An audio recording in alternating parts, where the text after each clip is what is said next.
Hello दोस्तों, कैसे हो आप सब।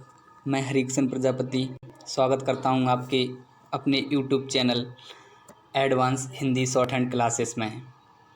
जैसा कि आपको मालूम है कि मैं आपके लिए आईटीआई से संबंधित डिक्टेशन लाता रहता हूं और आज भी मैं आपके लिए डिक्टेशन लेके आया हूं जिसकी गति सीमा है 80 शब्द प्रति मिनट। यदि आप हमारे चैनल पर नए हो तो प्लीज़ चैनल को सब्सक्राइब करें और बेल आइकन को प्रेस करें जिससे कि आने वाला वीडियो आपको सबसे पहले प्राप्त हो सके। 1 2 यस स्टार्ट। उपाध्यक्ष महोदय, मेरे विचार से इस तरह का बिल इस सरकार को नहीं लाना चाहिए था।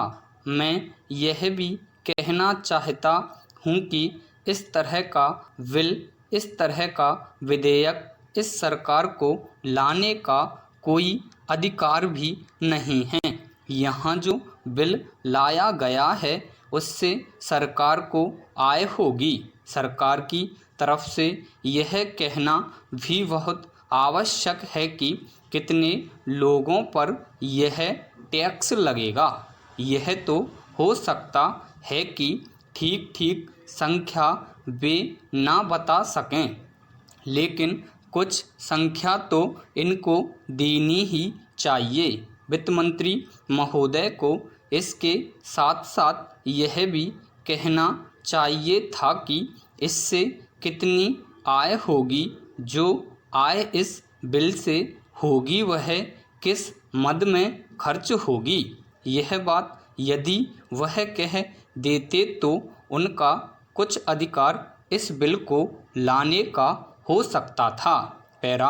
उपाध्यक्ष महोदय, इस बिल में यह भी कहा गया है कि इसके लिए एक विभाग बनेगा। इस विभाग में बहुत से उच्च अधिकारी और कर्मचारी भी होंगे।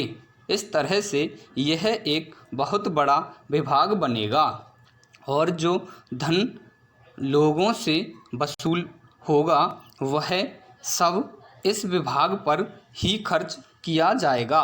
मैं पूछ सकता हूँ और हर एक आदमी पूछ सकता है कि इस देश में इस तरह के टैक्स को लगाने की क्या आवश्यकता है। सरकार का स्थान हमारे देश में क्या है। यह अब प्रश्न यह है कि यह प्रबंध किसके हित में करना है। यह प्रबंध समाज के हित में करना चाहिए। अभी तक जो प्रबंध चल रहा है उससे तो ऐसा मालूम होता है कि यह प्रबंध वे अपने हित में कर रहे हैं। मेरे कहने का अर्थ यह है कि कम से कम यह तो पक्का हो जाना चाहिए कि कितनी आय होगी और किस मद में खर्च होगी। यदि वे ऐसा नहीं बताते तो इस तरह का बिल भी इनको नहीं लाना चाहिए। कुछ देशों में यह नियम है कि जितने महत्वपूर्ण कानून बनते हैं पहले उन पर जनता से वोट लिया जाता है। मैं दावे के साथ यह कह सकता हूँ कि यदि इस बिल पर लोगों से वोट मांगा जाए और इस देश के लोगों से पूछा जाए तो शायद 10 आदमी भी इसके पक्ष में वोट नहीं देंगे।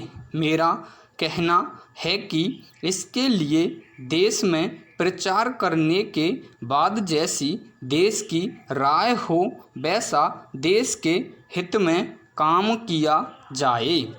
यह सबको याद रखना चाहिए कि यह देश के हित में हो, केवल सरकार के हित में ना हो। पैरा। अब सवाल यह है कि यह टैक्स किस दर से लगाया जाए।